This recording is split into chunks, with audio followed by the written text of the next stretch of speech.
नमस्कार एवं स्वागत छ आदरणीय श्रोता। नागरिक सवालमा म नारायण अवस्थी, प्रविधिमा साथ दिँदै हुनुहुन्छ राजेशजी र छोटोजीले।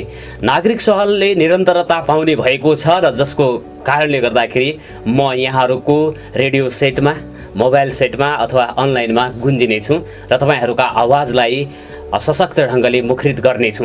तपाईहरूले एकदमै जिज्ञासा राख्नु भएको थियो, धेरैको फोनलाई मैले रिसिभ गर्न सकिराखेको थिएन, थोरै व्यक्तिहरूसँग मात्रै मैले कुराकानी गर्न भ्याएको थियो। यो बिचमा असोज 3 गतेपछि यो कार्यक्रम आएको थिएन, तर आजबाट यसले निरन्तरता पाउने भएको छ र यो निरन्तरता पाउने कुराको चाहिँ मुख्य स्रोत भनेको हाम्रो आदरणीय श्रोताहरू हो, जसले मेरो आवाजलाई मन पराउनुहुन्थ्यो र मलाई साथ समर्थन र सहयोग गर्नुहुन्थ्यो, हौसला प्रदान गर्नुहुन्थ्यो। तपाईँहरू सबैलाई म हार्दिकताका साथ नमन गर्न चाहन्छु र नागरिकहरूका आवाजलाई सशक्त ढङ्गले दिनेश एफएम 93.8 मेगाहर्ज दिनेश खबरको फेसबुक पेजमा, हाम्रो दिनेश खबरमा बुलन्द पार्ने इमान्दारिताका साथ एउटा प्रण पनि लिन चाहन्छु। तपाईहरूले जिज्ञासा राख्नुभएको थियो, धेरैले फोन गर्नुभएको थियो, मेसेन्जरमा चाहिँ कल गर्नुभएको थियो, मैले रिसिभ गरेको थिएन। 2-3 दिन त मैले स्विच अफ नै गरेर राखेको अवस्था थियो, किनभने मसँग जवाब थिएन। तपाईहरूले सोध्ने प्रश्नको जवाब नभएको कारणले गर्दाखेरि मैले कुराकानी गरेको थिएन र मिडिया क्षेत्रबाट एउटा चाहिँ राज्यलाई, सरकारहरूलाई, विभिन्न राजनीतिक दलका चाहिँ नेताहरूलाई र समग्र चाहिँ यो चाहिँ राज्यतन्त्रलाई एउटा सही बाटोमा हिँड्नको लागि चाहिँ सशक्त ढङ्गले आवाज बुलन्द गर्न पछि पर्नु हुँदैन भन्ने मनसायका साथ मैले यो सञ्चार कर्मलाई निरन्तरता दिने प्रयास गरेको छु र तपाईँहरूले मलाई पहिलाको जस्तै साथ सहयोग र समर्थन गर्नुहुनेछ भन्ने विश्वास गरेको पनि छु। तपाईँहरूको माया, विश्वास र आत्मीयताको कारणले गर्दाखेरि पुनः नागरिक सवाल सञ्चालन भएको छ र जसको प्रस्तुता पुनः म नै भएर आएको छु। छोटो समयको लागि मैले चाहिँ छोडेको थिएँ। यसमा तपाईँहरूले राख्न खोजेको जिज्ञासा, सोध्न खोजेको चाहिँ कुरा मैले भन्न नसकेकोमा म क्षमा प्रार्थी छु र आजका दिनबाट तपाईँहरूको माया, प्रेरणा र हौसलाले नागरिक सवालमा सशक्त ढङ्गले नागरिकका आवाजहरू मुखरित हुनेछन्, बुलन्द हुनेछन्। यो कुरामा तपाईँहरू ढुक्क हुनुहोला भनेर म चाहिँ विनम्रतापूर्वक सर्वप्रथम आज यस कार्यक्रमबाट अनुरोध गर्न चाहन्छु। र आज मैले डाक्टर गोविन्द केसीको आन्दोलन जुन सत्याग्रह छ त्यसको विषयमा कुराकानी गर्नेछु। वैशाख यो भदौको 29 गते जुम्लाबाट सुरु गर्नुभएको डाक्टर गोविन्द केसीले मेडिकल शिक्षालाई सर्वसुलभ बनाउनु पर्ने जुन माग र त्यसपछि मेडिकल शिक्षामा भइराखेका विभिन्न किसिमका व्यथितिहरूको अन्त्य गर्नको लागि र राज्यलाई स्वास्थ्य शिक्षा, स्वास्थ्य सेवा र स्वास्थ्य शिक्षामा राज्यको महत्त्वपूर्ण भूमिका हुनुपर्छ भन्ने जुन मान्यताका साथ डाक्टर गोविन्द केसीले सत्याग्रह गरिराख्नु भएको छ, त्यसको सबैले समर्थन गर्नुपर्ने आवश्यकता देखिएको छ र उहाँको स्वास्थ्य अवस्था एकदमै जटिल अवस्थामा पुगेको भन्ने कुराहरू पनि बाहिर आएको कुरा छ। डाक्टर गोविन्द केसीको 19औं सत्याग्रह गत भदौ 29 गतेबाट सुरु भएको थियो र आज झन्डै 24 दिन भएको अवस्था छ। 24 दिन भइसक्दा उहाँ चाहिँ अस्पतालको शय्यामा रहेको अवस्था छ। श्वास प्रश्वासमा पनि समस्या भएको, अक्सिजनको मात्रा निकै घटेको भन्ने कुराहरू, समाचार विवरणहरू आएका छन् र यो विषयमा हामी कुराकानी गर्नेछौँ। साझा पार्टीले धनगढीमा सत्याग्रहको पक्षमा सरकारलाई दबाब दिनको लागि आन्दोलन गरिराखेको हामीले देखिराखेका छौँ। सुरेन्द्र शाह साझा पार्टीका कैलाली जिल्लाका अभियान विभागका संयोजक हुनुहुन्छ, उहाँसँग मैले कुराकानी गर्नेछु। यो बिचमा नागरिक समाजले पनि यो विषयमा चाहिँ डाक्टर केसीको सत्याग्रहको पक्षमा प्रदर्शन गरेको अवस्था थियो। तत् विषयमा नागरिक समाजको पनि हामी धारणा बुझ्ने प्रयास गर्नेछौँ र नागरिक समाजका अगुवा प्रमोद पाठकसँग मैले कुराकानी गर्नेछौँ आजको बसाइमा। त्यसपछि प्याप्सन धनगढीको विषयमा पनि हामीले कुराकानी गर्नेछौँ आजको बसाइमा। दुईवटा विषयवस्तुमा मैले कुराकानी गर्नेछु र कुराकानी गर्नको लागि साझा पार्टी कैलाली जिल्ला अभियान विभागका संयोजक सुरेन्द्र शाहसँग मैले सर्वप्रथम कुराकानी गर्नेछु। उहाँ हाम्रो टेलिफोन सम्पर्कमा जोडिसक्नु भएको छ। सुरेन्द्रजी, नागरिक सवालमा हार्दिक स्वागत छ। नमस्कार। हजुर नमस्ते, हार्दिक धन्यवाद सर। हजुर, यहाँहरू चाहिँ डाक्टर गोविन्द केसीको सत्याग्रहमा समर्थन गर्दै प्रदर्शनमा हुनुहुन्छ। कति दिन भयो तपाईँहरू प्रदर्शन गरिराखेको? हामीले निरन्तर प्रदर्शन गरेको आज 17औं दिन हो सर।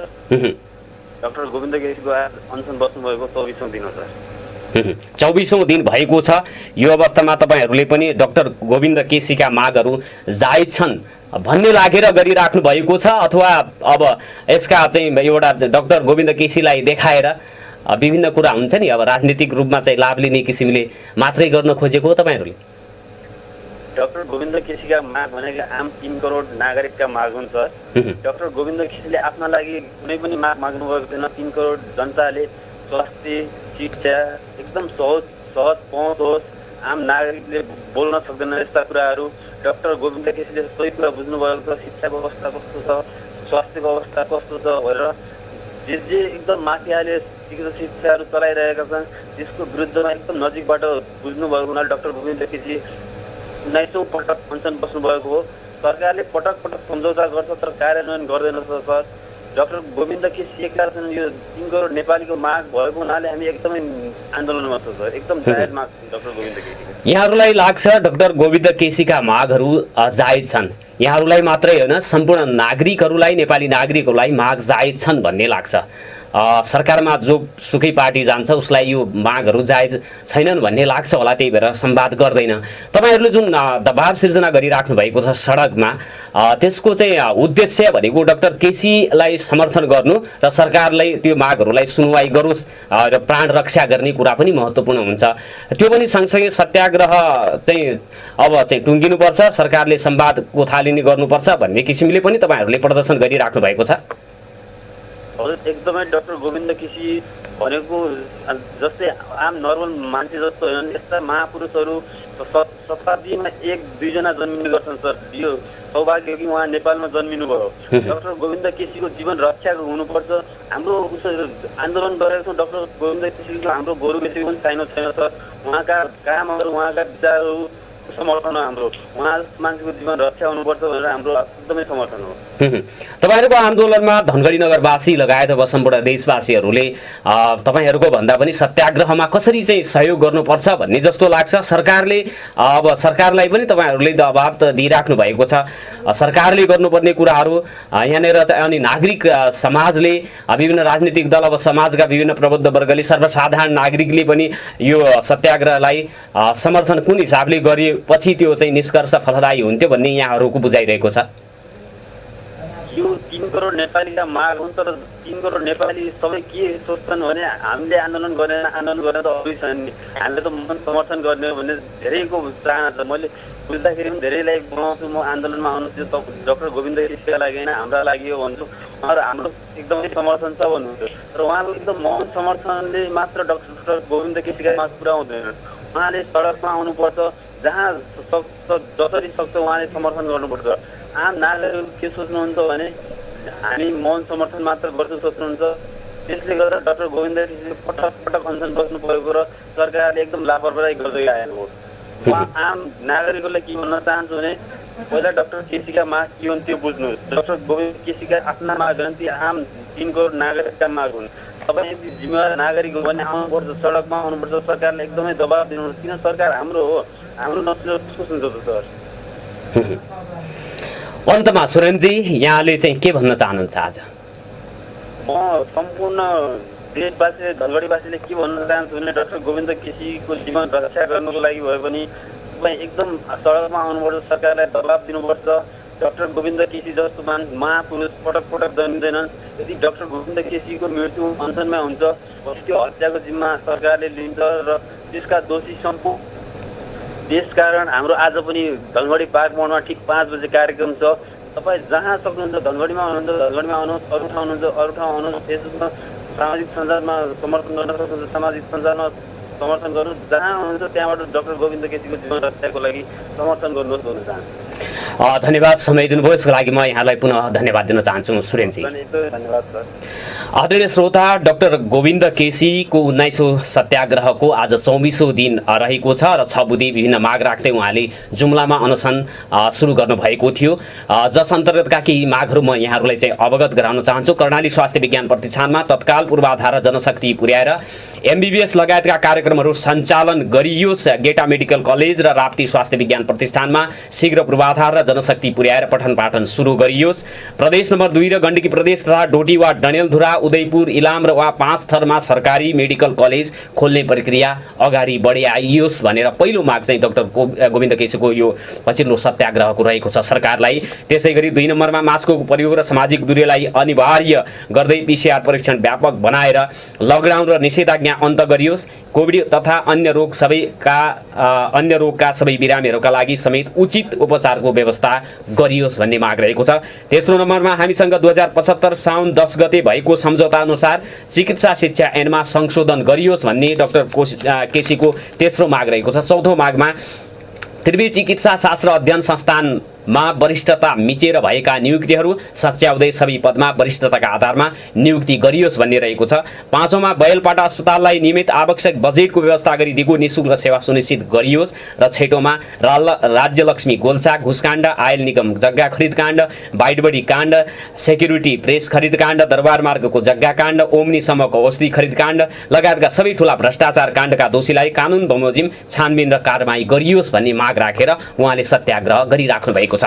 यसमा धनगढीमा पनि नागरिक समाजले पनि डाक्टर गोविन्द केसीको सत्याग्रहको पक्षमा प्रदर्शन गरेको छ र केही दिन त्यो चाहिँ गरेर फेरि चाहिँ रोकिएको अवस्था हामीले देखेका छौँ। यस विषयमा नागरिक समाजका अगुवा प्रमोद पाठकसँग कुराकानी गर्न गइराखेको छौँ। उहाँ हामीसँग टेलिफोनमा जोडिनु भएको छ। यहाँलाई नागरिक सभामा हार्दिक स्वागत छ। नमस्कार। नमस्कार नारायणजी। हजुर आराम हुनुहुन्छ? हजुर आराम छु। अब सत्याग्रहको कारणले गर्दाखेरि 24औं दिन भइसकेको छ। डाक्टर गोविन्द केसीको स्वास्थ्य अवस्था नाजुक भएको छ र समग्र अब देशको राज्य प्रणालीको अवस्था पनि नाजुक भएको छ। यो नाजुक भएको अवस्थालाई इङ्गित गरेर ती मागहरूलाई समेटेर डाक्टर गोविन्द केसी सत्याग्रहमा हुनुहुन्छ। नागरिक समाज अलिकता चाहिँ यो व्यवस्था गर्यो पछिल्लो दिनहरूमा आन्दोलनप्रति ऐक्यबद्धता जसरी जुन रूपमा चाहिँ देशैभरि जनाउनु पर्ने थियो त्यो किसिमले भएन भन्ने गुनासोहरू सुनियो नि त। नागरिक समाजले जति गर्नुपर्ने हो त्यति गरेको छैन। अब यो जति गरे पनि नहुने खालको गभर्मेन्ट भयो देशमा। यो एउटै डाक्टरले 24 दिनसम्म 19 पटकसम्म अनसन गरेका छन्। अहिले 24 दिन भइहाल्यो उहाँहरूलाई। अब यो सबैचोटि के गरेका छ भने डाक्टर केसीसँग सम्झौता गरेका छ सरकारले, लिखित रूपमा दस्तखत गरेका छ। त्यसमा सरकारले तपाईँका मागको कुरा गर्छौँ। त्यो सरकार अहिलेका सबै ठुला बडा पार्टीको भइसकेका छ र त्यो सम्झौता सबै ठुला बडा पार्टीले सरकार चलाएको बेला गरेका छन्। अब त्यो 14-15 मलाई लाग्छ 17 चोटिसम्म सम्झौता गरिसकेका छन् यिनीहरूले। एउटै चिज 17 चोटिसम्म तमसुक सम्झौता भने तमसुक होइन, तमसुक गर्छन् गरिदिँदैनन्, उही चिज फेरि तमसुक गर्छन् गरिदिँदैनन्। अझ फेरि त्यो काम गरेनौ तिमीहरूले, मसँग यो कुरा तमसुक गरेका थियौ, दस्तखत गरेका छौ, तिमीले काम गरेनौ, ल काम गर भनेर फेरि डाक्टर फेरि अनसनमा बस्छन्। फेरि ल हामी गर्छौँ भन्छन्, तमसुक गर्छन् गर्दैनन्। एउटै कुराका लागि 17 पटकसम्म तमसुकमा साइन गर्ने काम नगर्दिने यो बदमासी चाहिँ सरकारमा भएका मान्छेहरू जोसुकै पार्टीका हुन् सबै पार्टीको पुगिसकेका छन् र सबै पार्टीले यो सरकार चलाउँदाखेरि यो सम्झौता गरेका छन्। यो बदमासी गरेका छन्। हेर्नुहोस् यो तलको छ। किन यस्तो बदमासी गर्छन् त भन्दाखेरि यिनको मेडिकल कलेजहरूका माफियाहरूसँग यिनको पैसा लगानी भएको छ। मेडिकल कलेजका माफियाहरू छन् नि, दुर्गा प्रसाद, कुमार याल जस्ता यी तमाम यी सबैले यिनै नेताका पैसा लगानी गरेका छन् होइन। नेता देखिँदैनन्, देखिने दिन हुन्। ती मेडिकल माफियामा यिनको पैसा लगानी भएको छ, ठुला बडा सचिवहरूको लगानी भएको छ। अनि त्यसले गर्दा गोविन्द केसीले गाउँघरमा पनि मेडिकल कलेज खोल्ने, सरकारले मेडिकल कलेज खोल्ने, गरिब जनताले पढ्ने, निःशुल्क रूपमा पढ्ने भन्यो भने त यिनको मेडिकल कलेज जो छ त्यसमा 70-80 लाखसम्म रुपियाँ लिएर डाक्टरको सर्टिफिकेट बिक्री गर्ने जो काम यिनले धन्दा गरेका छन् त्यसमा त घाटा हुन्छ। त्यसले गर्दा यी काम गर्दैनन्, तमसुक गर्छन्, काम गर्दैनन्। त्यो खास कुरा चाहिँ त्यो हो। हेर्नुहोस् अब यो जायज माग राख्दाखेरि एउटा व्यक्तिले 19औं पटक र अब 100औं दिनसम्म के अरे चाहिँ आमरण अनसन सत्याग्रह गर्छ, सरकार अथवा राजनीतिक दल अथवा राजनीति कसका लागि रहेछ भन्ने पनि त बुझ्यौ नि। यसका लागि त नागरिक समाजले, प्रत्येक नागरिकले अब सशक्त ढङ्गले सत्याग्रहको समर्थन गर्ने र डाक्टर गोविन्द केसीको ज्यानमाथि तलमाथि नहुन दिनको लागि पनि त प्रयास गर्नुपर्ने, जुन हिसाबले तपाईँले सुरुमै हुन त स्वीकार गर्नुभएको छ, जुन रूपले चाहिँ सशक्त ढङ्गले आवाज उठ्नुपर्ने थियो, राष्ट्रिय रूपमै त्यो उठ्न नसकेको अवस्था छ। धनगढीकै कुरा गर्ने हो भने यो पनि प्रदेश राजधानी हो, यहाँबाट चाहिँ सम्प्रेषित भएका नागरिकका आवाजहरू केन्द्रसम्म चाहिँ पुग्न सक्ने अवस्था रहन्छ। तपाईँहरू पनि त केही दिन चाहिँ देखिनुभयो, त्यसपछि अलप हुनुभयो नि त। यो धेरै पटक भएन, एकचोटि हामीहरू धनगढीमा अनसन समेत बस्यौँ गोविन्दको माग पुरा गर्ने, त्यही राति चाहिँ उहाँको माग पुरा गर्ने घोषणा गर्नुभयो सरकारबाट, हाम्रो अनसन बस्नु परेन। र अस्ति पनि हामीले सिडिओ कार्यालय मार्फत यो विज्ञप्ति गऱ्यौँ, रियायत गऱ्यौँ सरकारलाई, पटक पटक तपाईँ जस्तो मिडिया मार्फत हामीले धेरै पटक सरकारलाई भन्यौँ उहाँको केसी माग चाहिँ गलत छ, जो पुरा गर्नु हुँदैन। भनौँ नि त, यो चिज यो कारणले गलत छ, यो पुरा गर्नु हुँदैन। भ्रष्टाचार नगर्नु भन्यो, भ्रष्टाचार गर्नु भन्ने हो त सरकारले, भ्रष्टाचार नगर्नु भन्ने गलत हो त। त्यसले गर्दाखेरि यो माफियाहरूको जाडोमा सरकार छ र सरकारलाई माफियाहरूले चलाउँदैछ। यहाँ तल छ माफिया, त्योभन्दा माथि छ कि यो अवस्था।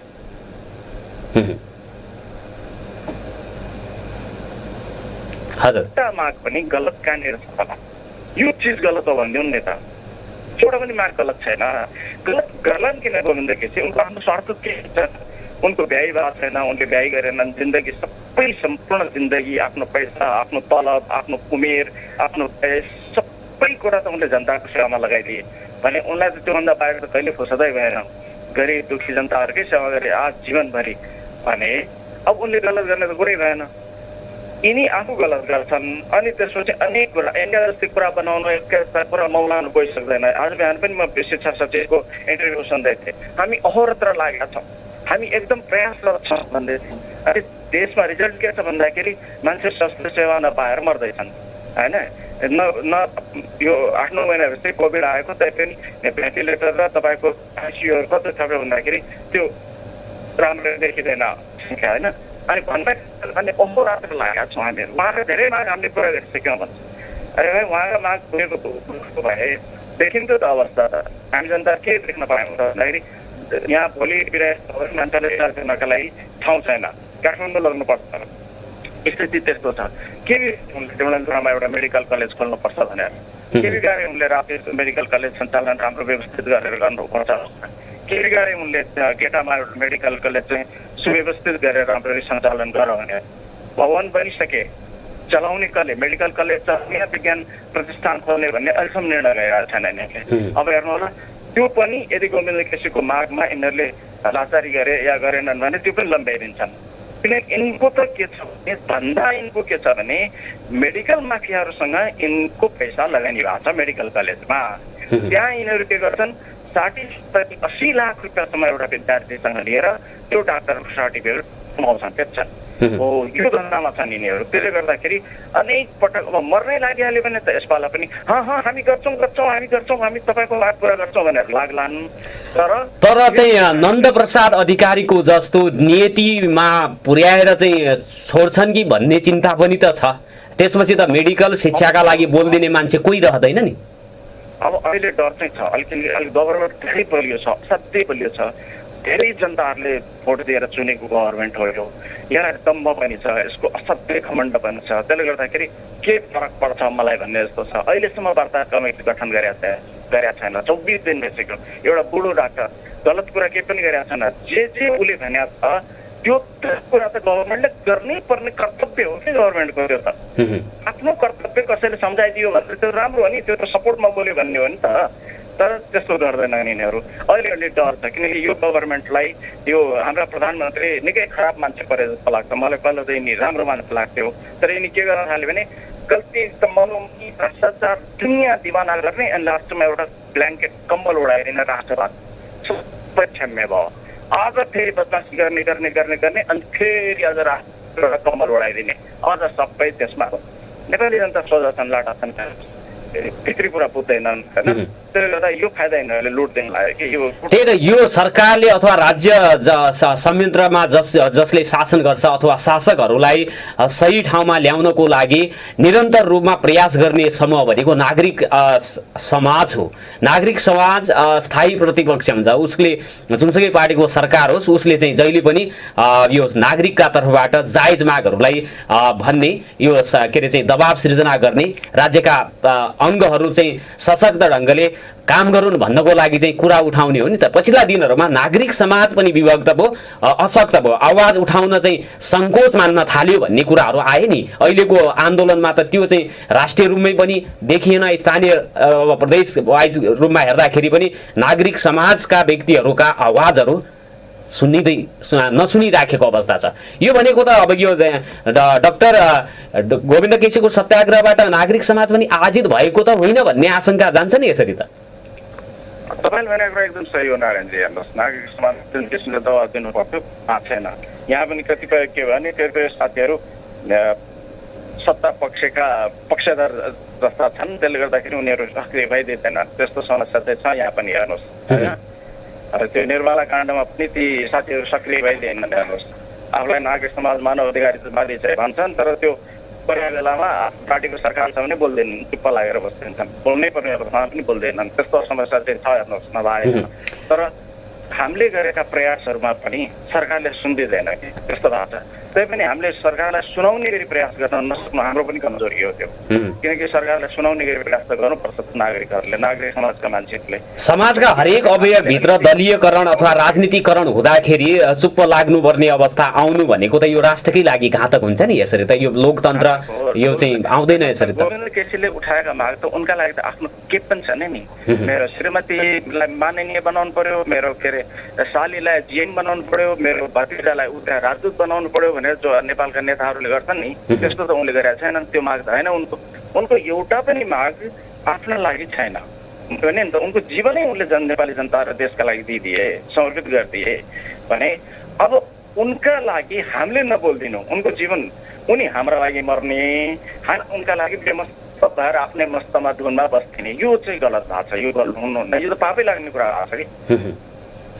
अब अन्तमा पाठक सर आउनुहुन्छ त सडकमा यो भौतिक दूरी सामाजिक दूरी कायम गरेर कोरोनाको अवस्था एकदमै जटिल उन्मुख भइराखेको छ। धनगढीको कुरा गर्ने हो भने पनि तैपनि यो चाहिँ अब हाम्रा सन्तानहरूका लागि स्वास्थ्य शिक्षा र स्वास्थ्य सेवा सर्वसुलभ होस् भन्नको लागि त केही जोखिम त उठाउनु पर्ने हुन्छ नि। नागरिक समाज आउँछ सडकमा, त्यो त आउनै पर्छ नारायणजी। हेर्नुहोस्, एकजना बुढाहरू हाम्रो लागि मर्दैछन्, हाम्रो हितका लागि, हामी चाहिँ चुप आएर घरमा बस्दिने, यो त एकदमै अन्याय पनि भएको छ कि।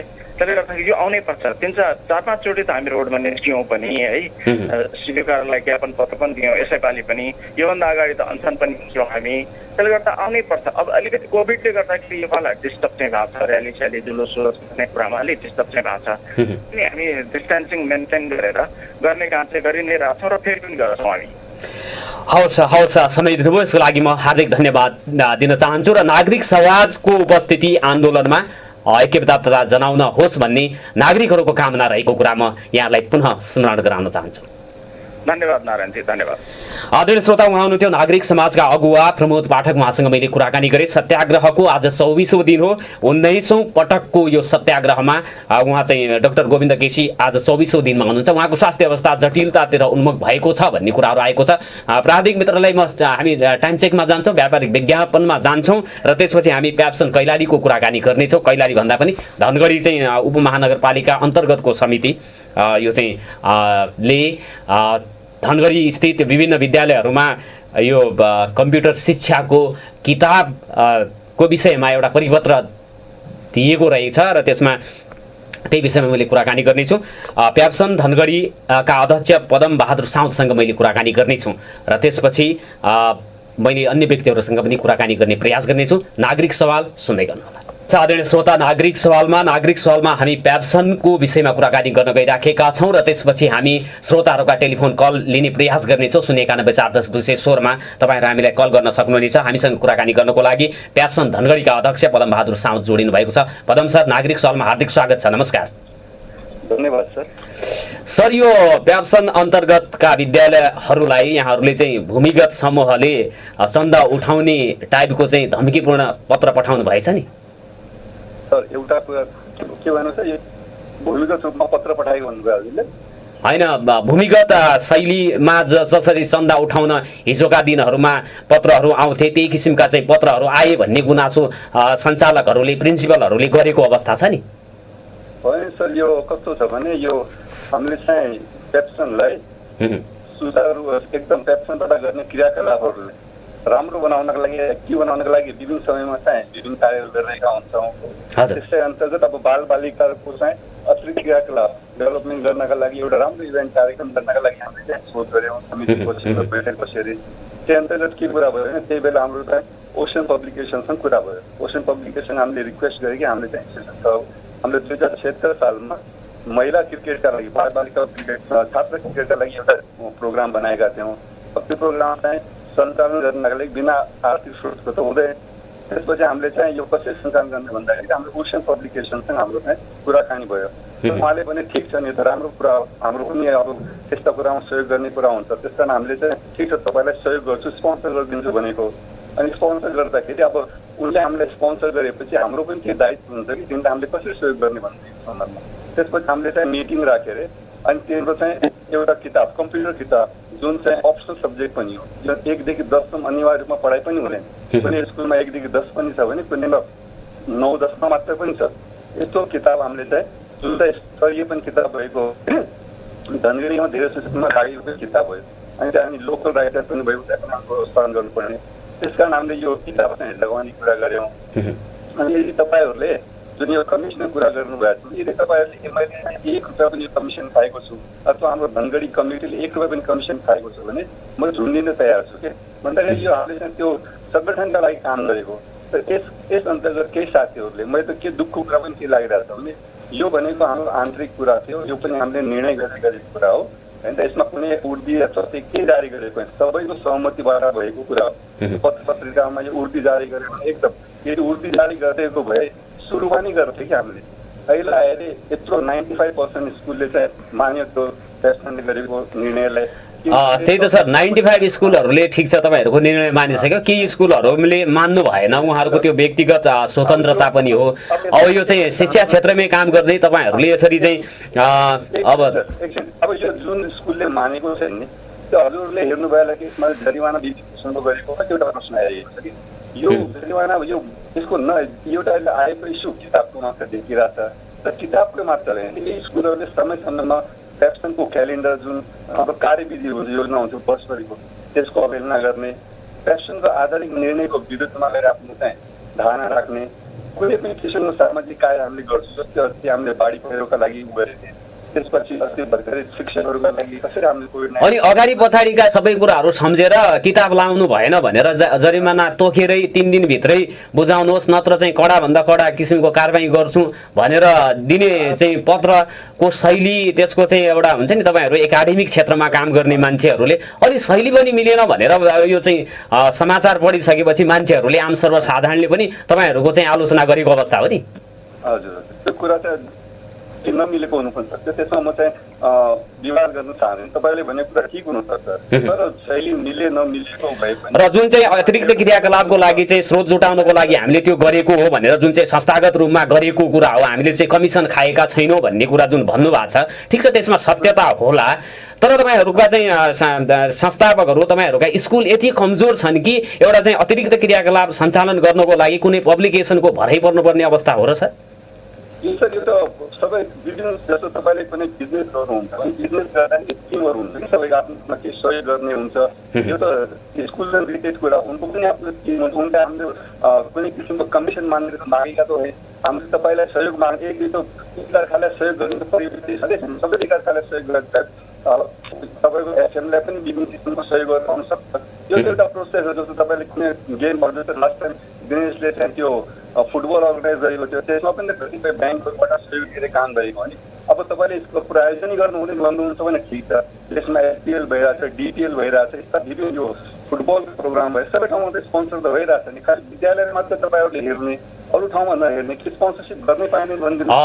तर विवाद जब बाहिर आएपछि अन्य कुराहरू खोतलिन्छन्। त्यो खोज्ने क्रममा जुन किसिमले तपाईँहरूको परिपत्र दिनुभएको छ त्यो त प्रक्रियागत हिसाबले पनि त्रुटिपूर्ण छ होइन। जस्तो प्याप्सनकै विधानको कुरा गर्ने हो भने विधान विपरीत चाहिँ धनगढी कमिटीले पत्र काटेको छ, त्यो चाहिँ तपाईँले काट्न मिल्छ सर? तपाईँ त्रुटिपूर्ण छ भने हामीभन्दा माथि जस्तो कि प्याप्सनको जिल्ला अध्यक्ष केन्द्रीय सदस्य भइसकेका स्कुलका चाहिँ संस्थापकहरूलाई पनि तपाईँले चाहिँ धनगढीको एउटा चाहिँ सब कमिटीले जुन एउटा क्लस्टरल कमिटी हो उसले चाहिँ त्यो कारबाहीको लागि चाहिँ परिपत्र गर्ने अनि जरिमाना चाहिँ तिराउन सक्छ। संगठन हो, यहाँ म ठुलो भन्ने कोही सानो भन्ने हुँदैन। संगठनमा हामीले कुनै व्यक्तिलाई पनि भनेका छन्, हामीले विद्यालय तोकेका छौँ। तपाईँले राम्रोसँग पत्तो पढ्नु होला। व्यक्ति भने आज मेरो स्कुलको कुरा गर्ने भने तपाईँले मलाई प्रदेश नगर अध्यक्षको रूपमा हेर्नु तयार छ भने मेरो स्कुलबाट पनि केन्द्रीय उपाध्यक्ष भएका मान्छेहरू छन् के। त्यस कारण त्यो कुरा चाहिँ यहाँ आउँदैन।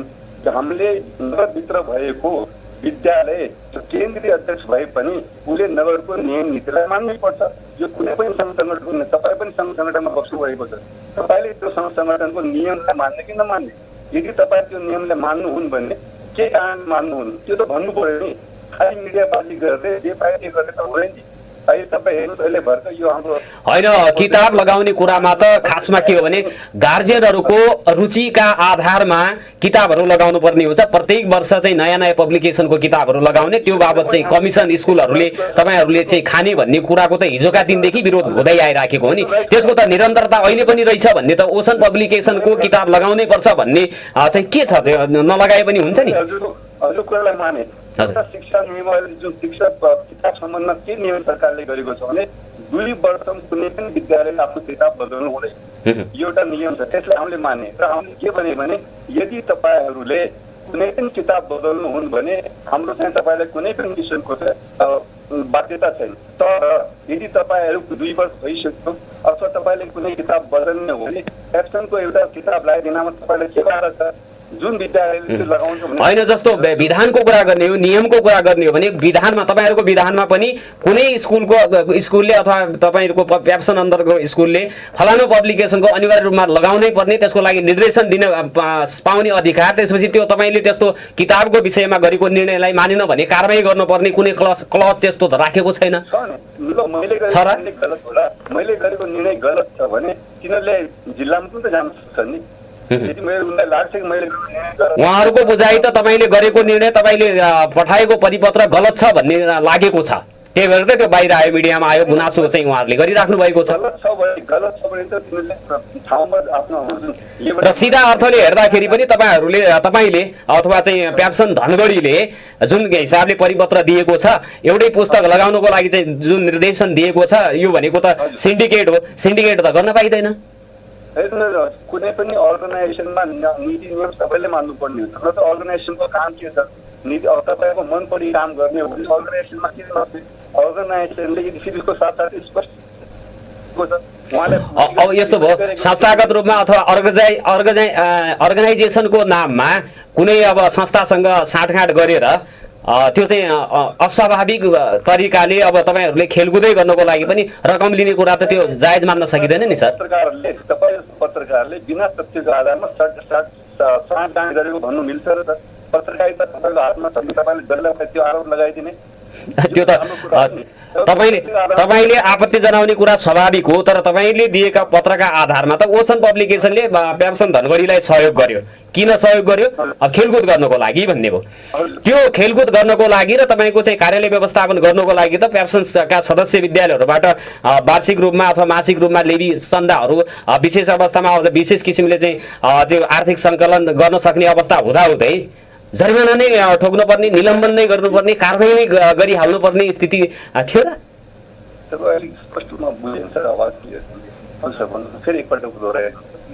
हजुर, मेरो प्रश्न हजुरले सुन्नु भएन? हजुर, जस्तो कि सर अब खेलकुद लगायत अतिरिक्त क्रियाकलापहरू सञ्चालन गर्नको लागि तपाईँले चाहिँ आवश्यक पर्यो, त्यसको लागि चाहिँ सम्झौता गर्नुभयो संस्थागत रूपमा, त्यो चाहिँ सबै स्कुलहरूले माने होलान्। तर त्यो मान्नु, त्यो किसिमको सम्झौता गर्नु आफैमा गलत होइन र? नीति नियम भन्ने कुरा एउटा बिना होइन, नीति नियम त गलत बनाउन पाउँदैन नि सर। यदि यसो छन्, यदि उनलाई चित्त बुझेको छैन भने, यो कुरामा चित्त बुझेको थिएन भने यिनले यो हामीले माघ फागुनमा गरेको निर्णय त्यसको सम्बन्ध यिनले जिल्लामा पनि भन्न सक्छ कि यो किताब नअनुसार निर्णय राम्रो भयो गलत भयो, त्यसलाई हाम्रो चित्त बुझेको छैन भने त्यहाँ पनि उनले भन्नु सक्थ्यो। अहिलेसम्म किन भन्ने विधान विपरीत अथवा विधान अन्तर्गत नरहिकन तपाईँहरूले अब संस्था के अरे समितिकै नाममा गरेको निर्णय उप त्यति ध्यान आकर्षण नगरी नहुने अवस्था पनि नआउन सक्छ होला नि। हेर्नुहोस्, विधान विपरीत छ कि छैन भन्ने कुरा चाहिँ हाम्रोभन्दा माथिका निकायहरू छन्, तिनले चाहिँ गर्ला। हामीहरूको हातमा जति हामीले गर्नु सक्ने हाम्रो मैले गरेको निर्णय 100% रूपमा ठिकै होला भन्ने पनि म सक्नु सक्दिनँ। कुनै एउटा पब्लिकेसनको पुरा चाहिँ अब धनगढी नगरभित्रका स्कुलहरूले अनिवार्य रूपमा लगाउनुपर्छ भन्ने निर्णय गर्नु नै गलत होइन र यो त निर्णय तपाईँको गलत भएको छ। त्यसपछि त्यही गलत निर्णयलाई टेकेर तपाईँहरूले चाहिँ परिपत्र धम्कीपूर्ण चाहिँ परिपत्र जरिमाना सहित चाहिँ बुझाउनुहोस् भनेर दिनुभएको छ, यो गलत भएन र?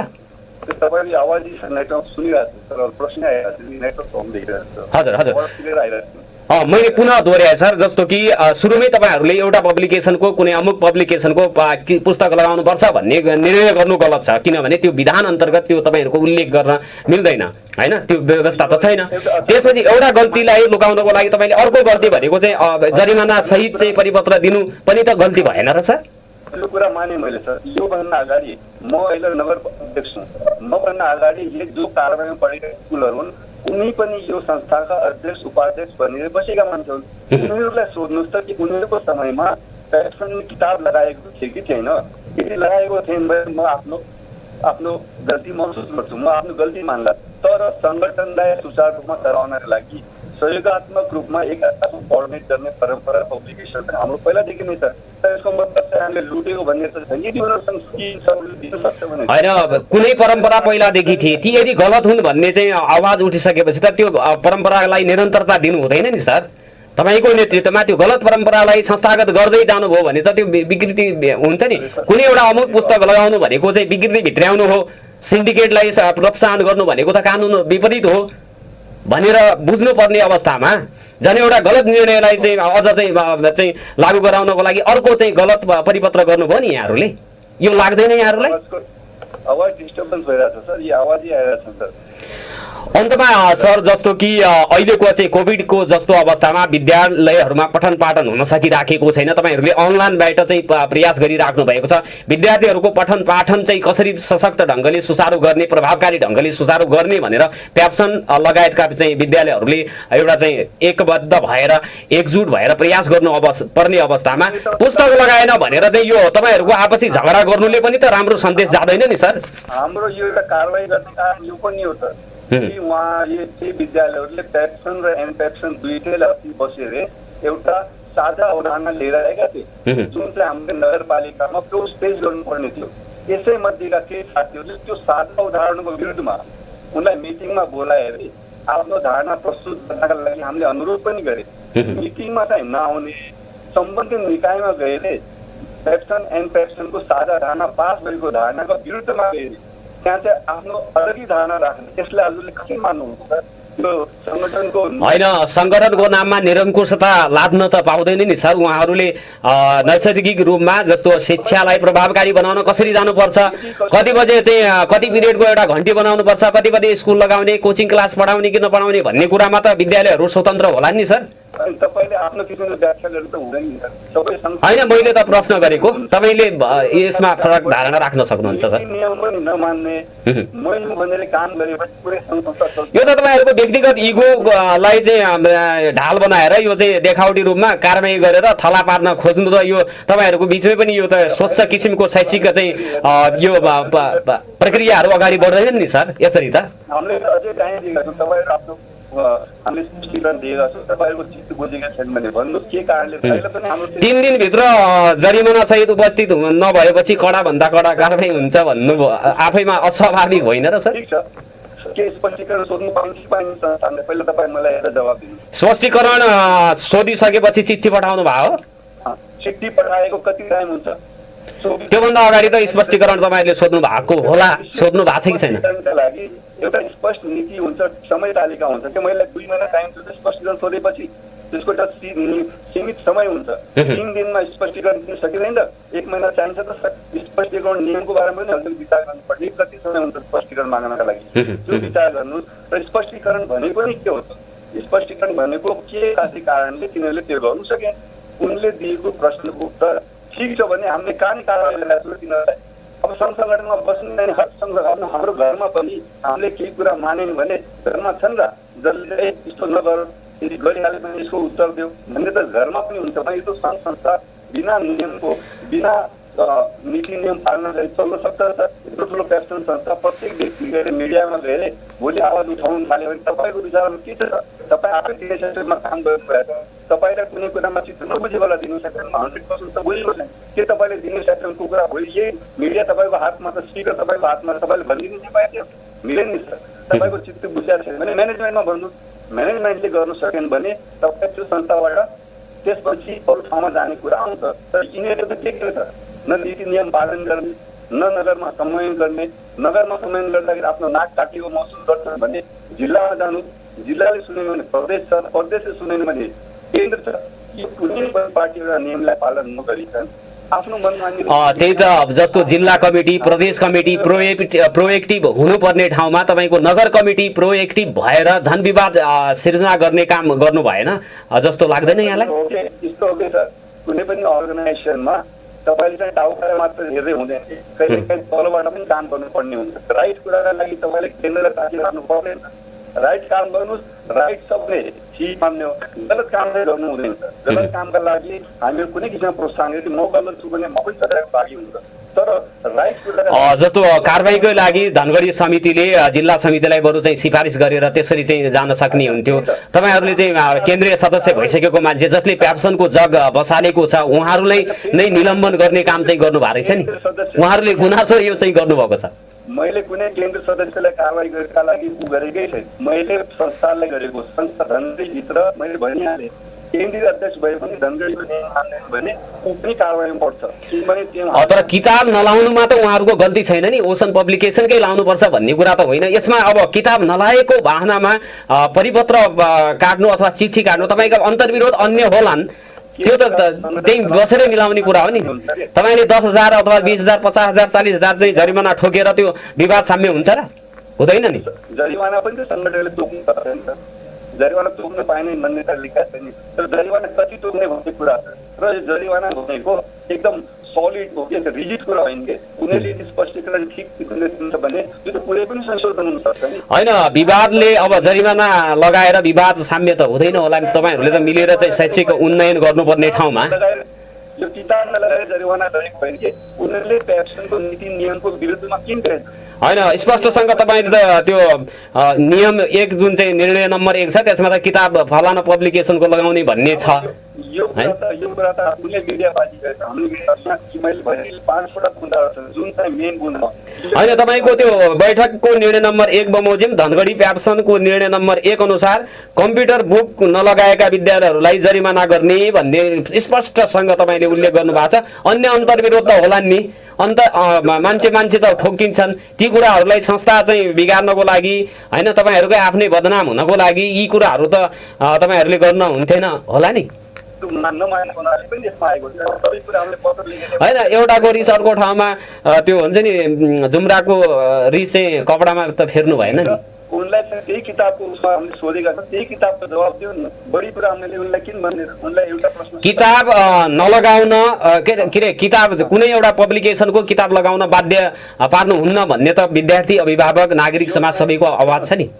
तपाईँहरूले जुन चाहिँ बाध्य पार्ने किसिमको चाहिँ निर्णय गर्नु भएको छ नि त्यो आफैमा गलत छ। तपाईँको विधान अनुसार पनि गलत छ भन्ने बुझाइ विधानले स्वयं त्यो भन्छ। त्यसपछि पब्लिकले पनि के भनेको हो भने यसरी कुनै एउटा चाहिँ फलानु पब्लिकेसनको फलानु विषयको चाहिँ फलानु किताब सबैले लगाउनुपर्छ भनेर दिने परिपत्र त्यो चाहिँ ठिक होइन। विद्यालयहरू स्वतन्त्र छन्। खास गरेर चाहिँ अभिभावकहरूले छनौट गर्ने हो, विद्यार्थीहरूले अथवा शिक्षकहरूले त्यहाँ कार्यरत शिक्षकहरूले चाहिँ विद्यालयको किताब कुन लगाउने भनेर निर्णय गर्ने कुरामा तपाईँहरूको अग्रसरता देखिनु नाजायज हो भन्ने भयो नि त कुरा। हाम्रो भनाइ के छ भने हाम्रो भनाइ सानो उसमा भनिदिउँ, हामीले यो अहिले कारबाही के भएको छ तिमीलाई एउटा स्पष्टीकरण पठाएका छौँ। उनले चाहिँ यो पहिला कारबाहीको निर्णयको लेटर पठाउने, त्यसपछि यो चाहिँ स्पष्टीकरण माग्ने, यो पनि प्रक्रिया मिलेन नि सर? सँगै गएको छ नि, कारबाही स्पष्टीकरण कुरासँग कारबाही त केही भएको छैन नि। स्पष्टीकरण चित्त नबुझेपछि जरिमाना लगाउने हो। तपाईँले सँगसँगै किन हतार चाहिँ गर्नु भएको रहेछ नि? 3 दिनको टाइम त दिएको छ नि, उसले त्यो 3 दिनभित्र हामीलाई जानकारी यो कारणले गरेको छ भने सिकिहाल्यो। त्यसमा हामीले विवाद किन गर्ने? र त्यसपछि हाम्रो के छ भने यदि केही कुराहरू चाहिँ टेबल टक गरेर पनि सकिन्छ। त्यो एकैचोटि चाहिँ आवेशमा आएर मिडियाबाजी गरेर आवेशमा त तपाईँहरू आए जस्तो कडाभन्दा कडा चाहिँ पत्रको बेहोरा हेर्ने हो भने अति आवेशमा धनगढी कमिटी आएर चाहिँ पत्रहरू लेखेको देखिन्छ। प्लिज सुनिन्छ। अन्तमा पदम सर के भन्न चाहनुहुन्छ यो विषयमा? त तपाईँ अब अध्यक्ष हुनुहुन्छ, अग्रसरता लिनुपर्छ होला नि। यसरी विवाद गरेर त विद्यालयहरू पनि चाहिँ बिग्रिन्छ, तपाईँहरूको इमेज पनि नराम्रो हुन्छ, नराम्रो सन्देश जान्छ होइन? हजुर, अन्तमा सर चाहिँ के भन्न चाहनुहुन्छ यो विषयमा? यसरी विवाद गरेर तपाईँहरू बस्दै गयो भने त यो बिग्रिन्छ, यसले नराम्रो चाहिँ सन्देश जान्छ। यो हामीले विवाद उत्पन्न गर्नु खोजेको सर। हामीले चाहिँ सहजपूर्वमा हामीले यो पर्सनल लेटर पठाएको, यो कुनै चाहिँ मिडियामा हालेको पत्र पनि उहाँले चाहिँ तुरन्त अब संस्थाको लेटर हेडमा तपाईँहरूले दिनुभएको छ, पर्सनल त त्यो कसरी होला र? सस्तो परिचय यो के भन्छ प्रचार प्रसारमा लागे अवस्था यो चाहिँ गलत। हवस्, हामीसँग कुराकानी गर्नको लागि यहाँलाई समय दिनुभएकोमा म हार्दिक धन्यवाद दिन चाहन्छु। प्याप्सन धनगढीका अध्यक्ष पदम बहादुर साउद हामीसँग कुराकानी गर्दै हुनुहुन्थ्यो। अलिकति चाहिँ हाम्रो टेलिफोनको डिस्टर्बेन्सको कारणले गर्दाखेरि अलिकता उहाँले चाहिँ हाम्रो प्रश्नहरू सुन्न कठिनाइ भएको चाहिँ बताउँदै हुनुहुन्थ्यो। यसको लागि म क्षमा प्रार्थी छु यहाँहरू हाम्रा श्रोताहरूसँग पनि र पदम सरसँग पनि यो कुरा म चाहिँ भन्न चाहन्छु। यसपछि हामी कुराकानी गर्न हामीसँग कुराकानी गर्नको लागि एकजना विद्यालयका चाहिँ प्रिन्सिपलले समय दिनुभएको थियो, तर उहाँको मोबाइल स्विच अफ भएको छ। उहाँसँग कुराकानी गर्न नसकिने अवस्था म रहेको जानकारी गराउन चाहन्छु। अब भने छोटो व्यापारिक विश्राम भन्दा पनि तपाईँहरूको चाहिँ टेलिफोन लिने म प्रयास गर्छु। 0914810 मा तपाईँहरूले फोन कल गर्न सक्नुहुनेछ र प्याप्सन कैलालीको के अरे धनगढीको जुन निर्णय छ यही विषयमा पनि तपाईँहरूको चाहिँ एउटा अभिभावक भएको नाताले के भन्न चाहनुहुन्छ?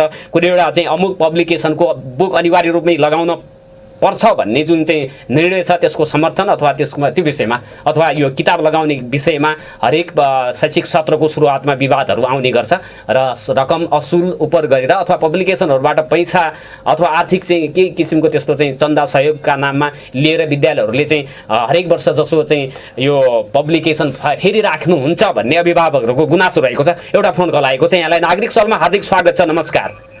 नमस्ते। हजुर, को बोल्दै हुनुहुन्छ, कहाँदेखि? हजुर, यहाँलाई स्वागत छ। केही दिनको चाहिँ विश्रामपछि हामी आएका छौँ। के भन्न चाहनुहुन्छ? मैले अनुरोध गरेँ यहाँलाई।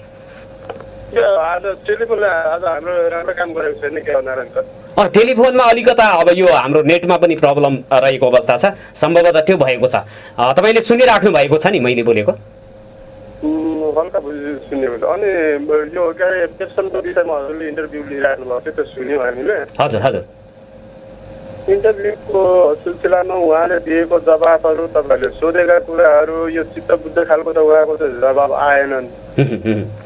अर्को कुरो के छ भन्नुहुन्छ भने यो पेप्सन एनपेसन लगायतका यी निजी विद्यालयहरूले जुन प्रकारको यो अभिभावकलाई अथवा विद्यार्थीको कार्यलाई जुन प्रकारको उहाँले घाँस सेक्ने कर्महरू जुन गर्नुहुन्छ विद्यालयको विद्यार्थीको नाममा विद्यालयको नाममा के अरे तपाईँको यो प्रकारको जुन व्यवहार उहाँले गरिराख्नु भएको छ वर्षले यो राज्यको मापदण्ड विपरीत नै एउटा उहाँहरूले गरेको काम जस्तो एउटा चाहिँ बुझिन्छ हेर्नुहोस्। अर्को कुरो के छ भन्नुहुन्छ भनेपछि पेप्सन एनपेप्सनले तपाईँको अहिलेसम्म यो मलाई लाग्छ देशभरिकै यो रोग होला, त्यसमध्ये पनि कैलाली जिल्लाको हकमा भन्नुहुन्छ भने विद्यार्थीहरू 25सम्मको तपाईँको यो पेप्सन एनपेप्सनले तपाईँको के अरे शिक्षा दिएको छ भन्नुहुन्छ भने 1 2 चाहिँ भन्नु आउने, 1 2 भन्नु नआउने, एप्पल भन्नु आउने, च्याउ भन्नु नआउने, यस्ता खालको शिक्षा दिएर विद्यार्थी अङ्कल आन्टी भन्न आउने, काका काकी भन्न नजान्ने छैन। ऊ त्यहाँ डेडी भन्न जानेको छ, बुवा भन्न जानेको छैन। सामाजिक सधैँ छैनन् है, सामाजिकदेखि लिएर नेपाली पनि सधैँ छैनन्। यो मलाई लाग्छ यो विद्यार्थीहरूको मात्रै होइन कि यो सामाजिक रूपमै हेर्ने हो भनेपछि मलाई लाग्छ समाजलाई बिगार्नमा ठुलो चाहिँ तपाईँको योगदान रिसेप्सन एजुकेसनको पनि छ है। किन यो कुराहरू भन्दै जाँदा कमसेकम उहाँलाई चाहिँ अब सुन्ने मान्छेहरू अलिकति पीडा हुन सक्छन्, तर एउटा सत्य कुरो के हो भन्नुहुन्छ भने कमसेकम हामी नेपालीपन हुनुपर्छ। सामाजिक रूपमा सामाजिक व्यवहार पनि तपाईँको भनौँ न एउटा पाठ्य पुस्तकमा हुनुपर्छ। सामाजिक भनेको के हो, व्यवहारिक भनेको के हो होइन, त्यहाँदेखि तपाईँको नेपाली भनेको के हो, यी कुराहरू भनेको गौण बनाएर इङ्ग्लिसलाई प्रमुख बनाएर यसरी तपाईँको विद्यार्थीहरूलाई एकतिर विद्यार्थीहरूको भविष्यमाथि खेलवाड गार्जेनहरूको ढाँस यो कमसे कम अलिकति उहाँहरू पनि यो देशको नागरिक हुनुहुन्छ, जिम्मेवार मान्छे हुनुहुन्छ। पैसा सबै कुरो होइन, कमसे कम अलि त उहाँहरूले पनि त्यो बुझिनु, पैसाले सारा संसार त हुँदैन नि त। त्यसले गर्दा उहाँहरू आफ्नो नैतिकतालाई र कमी कमजोरलाई पनि सुधार्नुपर्छ कि भन्ने चाहिँ मेरो चाहिँ मैले चाहिँ यो बोर्डिङ स्कुलहरूको के अरे अध्ययन गर्ने सिलसिलामा विभिन्न स्कुलमा गइरहेको अवस्था अब त्यति मात्र यो झोला यो तपाईँको त्यो ब्याग बोक्ने अब त्यो पनि तपाईँको टिलरमा गएर उहाँले आफै कुरा गर्नुहुन्छ, भेस्टहरूको कुरा गर्नुहुन्छ, ड्रेसको कुरा गर्नुहुन्छ, टाईको कुरा गर्नुहुन्छ। अनि त्यो टाईबाट पनि पैसा के अरे तपाईँको 20 रुपियाँमा ल्याएर 45 रुपियाँ वसुल गर्नुहुन्छ। भनेपछि यी कुरा चाहिँ हुनुहुन्थेन, खास गरेर चाहिँ सिकाइ उपलब्धि अर्थपूर्ण किसिमले बनाउने कुरामा बरु चाहिँ प्रतिस्पर्धा गर्नुपर्ने हो। अब यो दण्ड जरिमाना आपसी झै झगडा कसले कसलाई मानेन कसले कसलाई टेरेन भन्ने कुरामा चाहिँ प्याप्सन अन्तर्गतका विद्यालयका संस्थापकहरूले अथवा तिनका सङ्गठनहरूले चाहिँ अल्झिनु हुन्थेन भन्ने नागरिकहरूको बुझाइरहेको छ। जुन कुरा चाहिँ तपाईँले राखिदिनु भयो यसको लागि म हार्दिक धन्यवाद दिन चाहन्छु। नारायणजी जति तपाईँले कुरा सोध्नुभयो त्यो कुराको जवाब सत्य उहाँहरूले चाहिँ यो तपाईँको सत्य जवाब दिएनन् कि तपाईँले जुन सोधिराख्नु भएको छ नि हजुर त्यो जवाब तपाईँको सही जवाब पेसनको मान्छेले नदिने कारणले पनि मैले यो बोल्नुपर्ने पाएँ। टेलिफोनमा समस्या भएको छ।